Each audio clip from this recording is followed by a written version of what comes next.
Hello students, चलिए start करते हैं class 12 chapter first relation and function का इंट्रोडक्शन।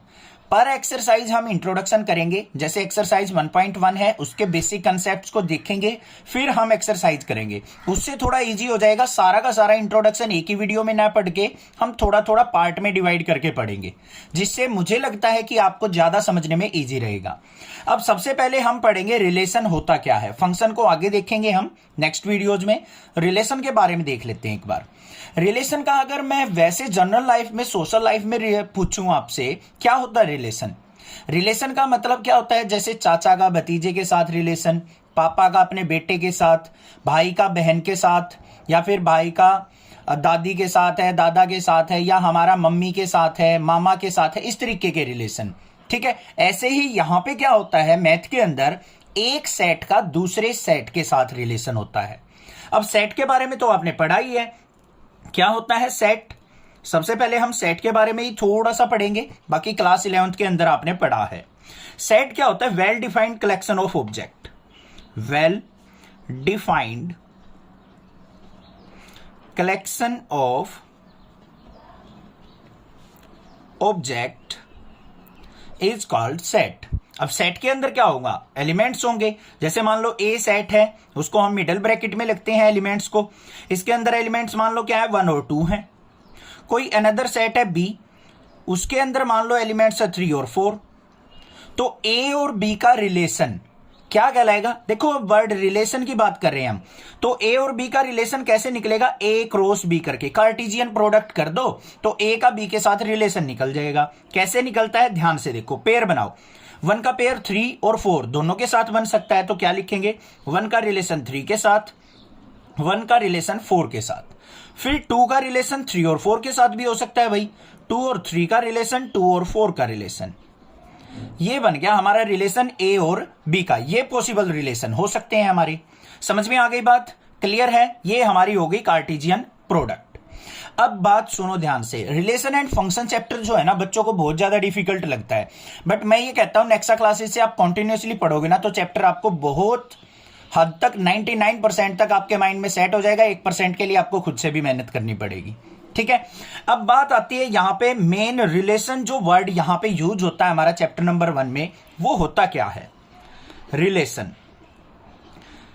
रिलेशन का मतलब क्या होता है? हमें कोई पर्टिकुलर कंडीशन गिवन होती है, उस कंडीशन के हिसाब से हम जो ए क्रॉस बी के एलिमेंट्स होते हैं ना, उनमें से कुछ वैल्यूज को पिक किया जाता है। ठीक है। वो हमारा क्या शो करके देता है? रिलेशन हमें बना के देता है। कैसे देगा? जो हमारा रिलेशन होगा वो हमेशा क्या होगा बच्चों? सबसेट या फिर equal to A cross B के। ये चीज ध्यान रखना, रिलेशन जो होगा हमेशा सबसेट होगा या फिर इक्वल टू होगा ए क्रॉस बी के। तो मतलब एग्जांपल देख लेते हैं। एक मान लो रिलेशन इज इक्वल टू हमें गिवन है एक्स वाई का, such that y is equal to 2x। ये मान लो हमें क्या दे रखा है? रिलेशन डिफाइन कर रखा है। समझ में आ गई बात? रोस्टर फॉर्म में। अब यहां पे क्या करना है? हमें इसको लिखना है। तो r इज इक्वल टू, यहां पे देखो बच्चों, y is equal to 2x। अब कोई भी वैल्यू लिखी जाती है, ये x होता है, ये y होता है। तो यहां पे रिलेशन में कौन सी वैल्यू हमारी निकल के आएगी? यहां पे ये वाली 2,4। जब x की वैल्यू 2 पुट करेंगे तो y की वैल्यू हमें 4 मिलेगी। तो एक वैल्यू यहां से हमने पिक कर ली, ये आ गया यहां पे रिलेशन के अंदर एलिमेंट।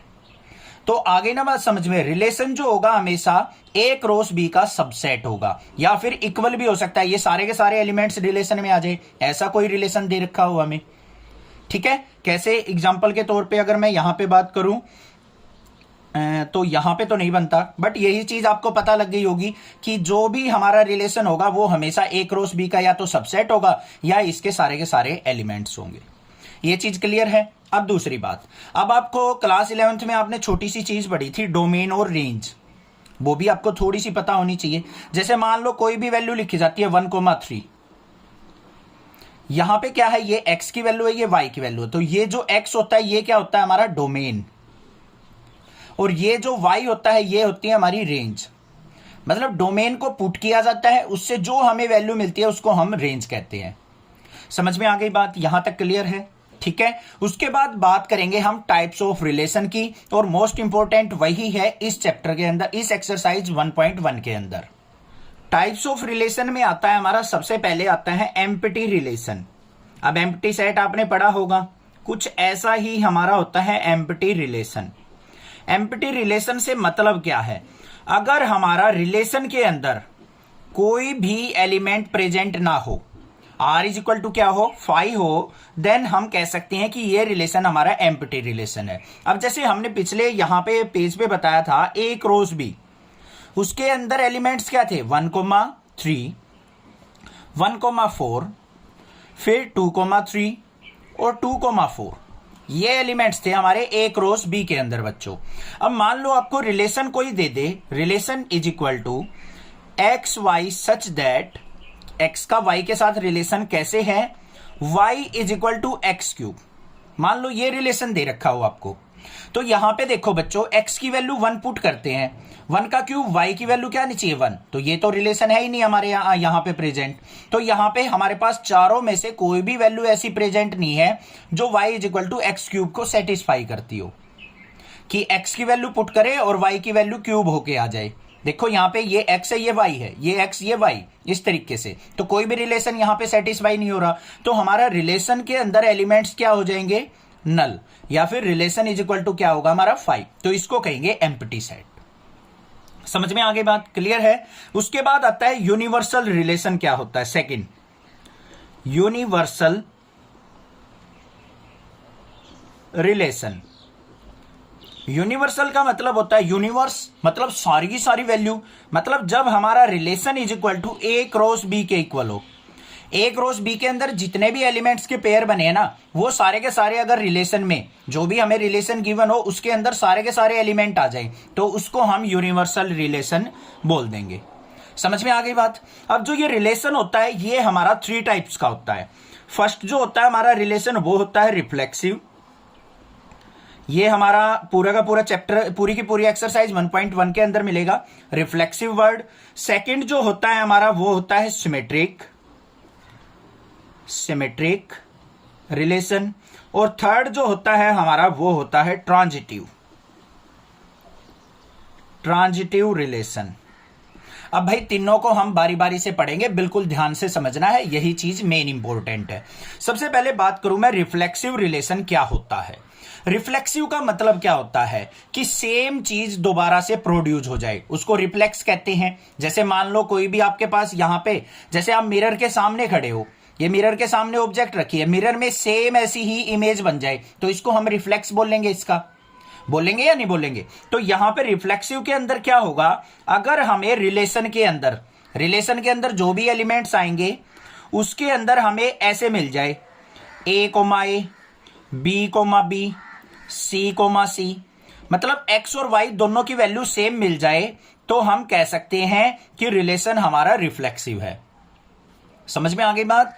x और y की वैल्यू, दोनों की वैल्यू क्या हो, सेम हो, जैसे a, b, b, c, या फिर 1,1 मिल जाए, 2,2 मिल जाए। ये इस तरीके की चीजें अगर हमारे रिलेशन में प्रेजेंट होंगी तो हम उस रिलेशन को रिफ्लेक्सिव रिलेशन कह देंगे।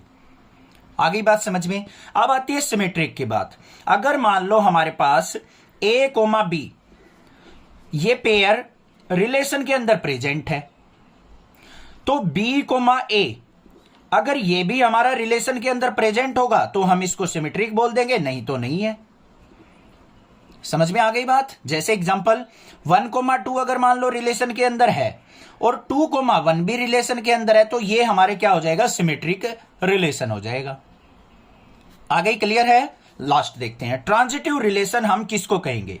अगर मान लो हमारे पास a, b कोई पेयर है एलिमेंट्स का, वो रिलेशन के साथ बिलोंग करता है, और b, c भी हमारा क्या करता है, रिलेशन के साथ बिलोंग करता है, तो a और c अगर ये भी हमारा रिलेशन के अंदर प्रेजेंट होगा तो हम कह सकते हैं वो ट्रांजिटिव रिलेशन है। अगर a और c रिलेशन के अंदर नहीं मिलता है हमें, तो उसको हम ट्रांजिटिव रिलेशन नहीं कहेंगे। आ गई बात समझ में। तीसरी बात, लास्ट जो बात है वो होती है इक्विवेलेंस रिलेशन। कौन सा relation, equivalence relation. Equivalence relation वो होगा जो हमारा रिफ्लेक्सिव भी हो, सिमेट्रिक भी हो और ट्रांजिटिव भी हो, तीनों रिलेशन को जो सेटिस्फाई करेगा उसको हम इक्विवेलेंस रिलेशन कह देंगे। यहां तक बातें समझ में आ गई होंगी। वीडियो एक बार दोबारा देख लीजिएगा, बाकी क्वेश्चंस करेंगे, वहां से आपको 99% आपका सारा का सारा डाउट क्लियर हो जाएगा। बट जो मैंने यहां पे बताया है इस वीडियो के अंदर, वो कंसेप्ट आपके माइंड में रहना चाहिए, ठीक है। उसके लिए हम वीडियोज के अंदर एक्सरसाइज के क्वेश्चन देखेंगे, वो नेक्स्ट वीडियो में आपको मिल जाएंगी प्लेलिस्ट से, नेक्स्ट वीडियो ही। चैनल को सब्सक्राइब कीजिए, लाइक कीजिए और ज्यादा से ज्यादा शेयर कीजिए। Thank you students for watching next classes video.